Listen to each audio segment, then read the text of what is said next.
စုံနဲ့လူသားဆိုတာမရှိပါဘူးစုံလင်တဲ့ဖရားပဲရှိတယ်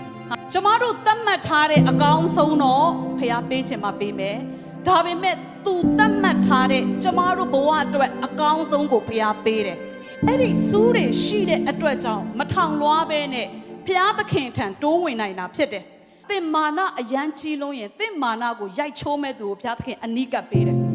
သင်တန်မာလာဖို့ကျမတို့တန်မာလာဖို့ရန်အတွက်လေကျမတို့အတိုက်ကိုခဏခဏဖြိုတဲ့သူတွေပေးတွေ့တယ်အဲ့ဒီအရာတွေအားဖြင့်ကျမတို့တဖြည်းဖြည်းနဲ့တန်မာလာတယ်ကိုယ့်ဟာနဲ့ကိုထရတာ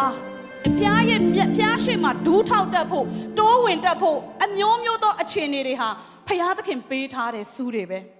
သင်ရဲ့စူးကိုတိပြီးတော့လက်ခံတတ်ဖို့လိုတယ်ပြီးတော့တချို့အရာတွေကလေကျမတို့အယမ်းဖြစ်စေခြင်းတလို့မဖြစ်လာတတ်ဘူး